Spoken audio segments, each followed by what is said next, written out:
is JT Keith, and today my guest is Sports Information Director Adam Pitterman. Adam, welcome. Thank you very much. No problem. Hey, tell us what it's like being a Sports Information Director at Eastern New Mexico. Well, it's very good, and we're having a very good year this year. All of our teams are looking better than last year. Soccer teams did very well. The volleyball team is incredibly improved.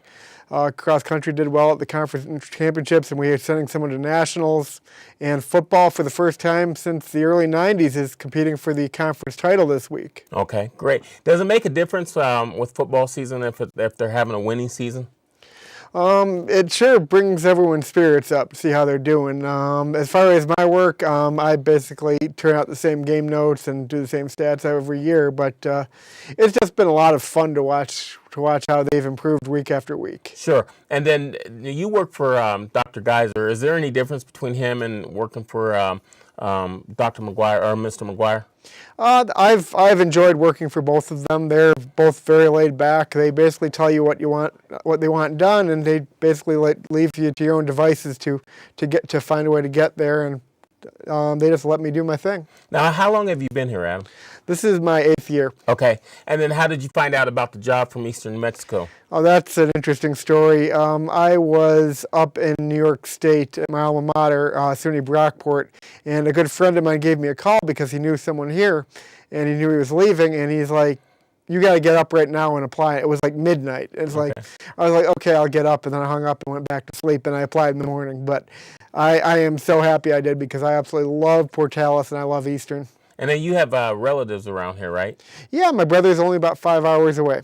Okay. And then how is it that, what does a sports information director do for people that don't know? Pretty much, go around the clock.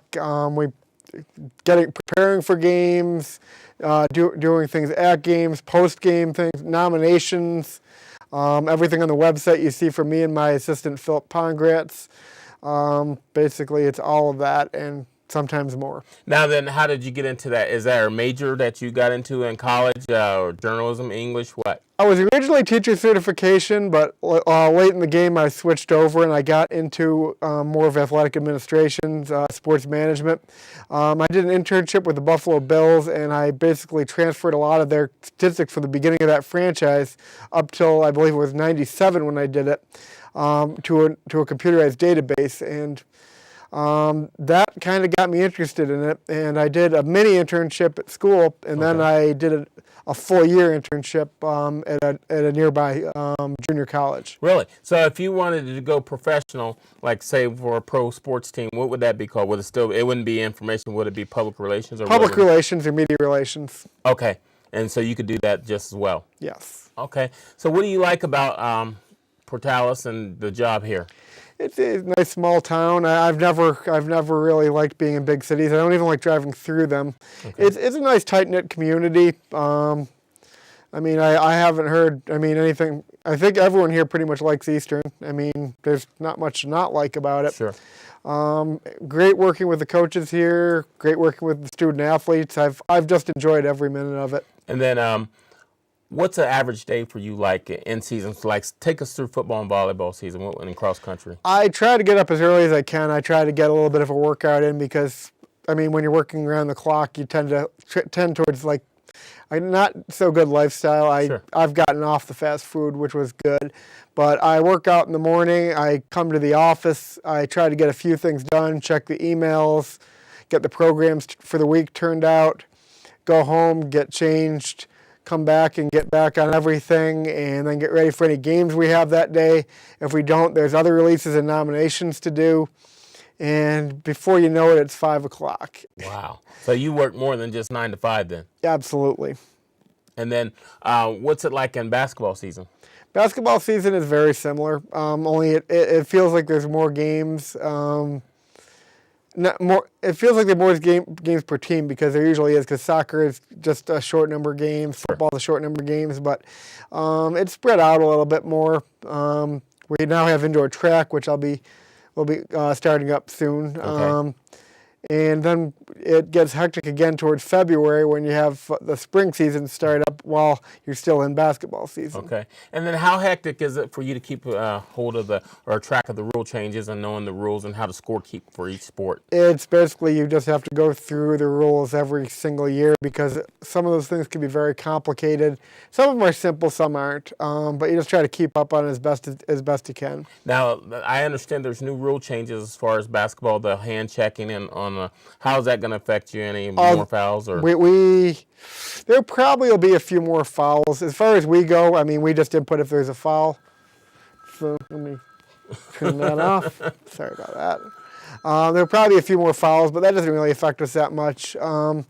Another a rule that we were just made aware of today that is going to change the women's game, and you're probably going to see a little bit more pressing in that game, is they now have the 10-second half-court rule. Okay. So that's going to probably change a lot of things you see in that game. Wow. And then what advice would you give to somebody that wants to go into sports information direct or be one of those? Find a good sports management program. You're going to have very good work ethic. You're going to have to be very punctual. It's always best to show up to everything like 2 hours early just to make sure that everything works. If you show up close to game time, you're sunk. Really? If something doesn't work, it just isn't enough time while you're administrating everything else. And then what about after the games? What kind of crunch are you under after the games as far as posting things? We try to get stats and game stories up as quickly as possible. The newspapers are on deadline, so you have to get them taken care of. The first thing you always want to do is get things to your opponent's SID so they can get their stuff taken care of. I mean, that's just like a quick email. So, I mean, sometimes you don't get that. People don't take care of their opponents first, and that's just not the right way to do things. Right. And then who is the official scorekeeper? Is it the home SID or is it the home SID? Okay, they do that then. Yes. And then how do you nominate? People wonder how do you decide who gets nominated for Player of the Week or annual award or whatever? Basically, our stat software lets isolate us whatever number of games we want, and we look at who did well that week, and we just go with them. So it's basically a lot of stats? Yes. Okay. And then, or is it a coach that come to you and say, hey, I want you to, or you decide that? They can give some input, but we pretty much decide that. Okay. Now, Adam, a lot of people don't know this about you, but you're a big wrestling fan, right? Yes, I am. Okay. Give us some of your favorite wrestlers of all time. I've liked more towards the technical side. Bret the Hitman Hart's one of my favorites. Okay. I've seen him live a number of times. Okay. What about Ric Flair or Dusty Rhodes?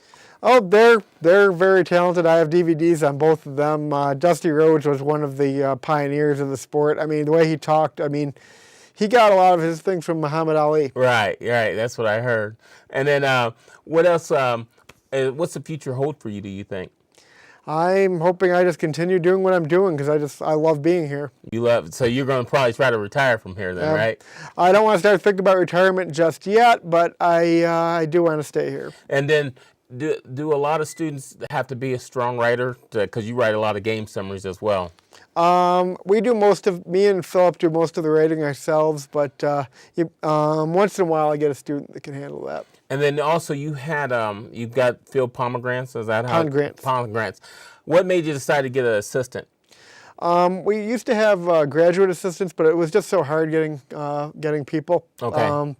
I was lucky to get him, and I was lucky to have Rachel when I had her as well. Okay. They both have done great jobs for me. Now, do you need advanced degrees, like a master's, to do this job, or just a bachelor's? Or most people in this field do have masters. Really? Yes. Okay. And then, what else would you say to any future students wanting to? Are you looking for people that maybe want to do a student work study or anything like that?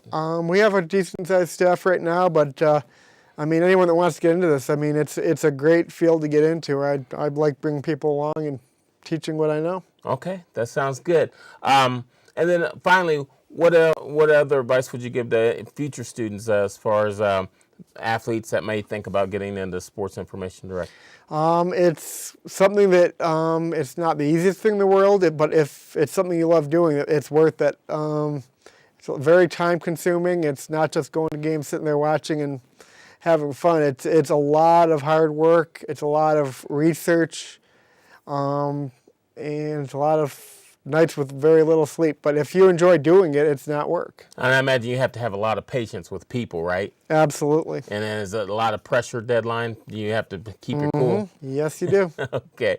Well, Phil, Adam, thanks for being my guest today. We're out of time. Thank you. They cut me off.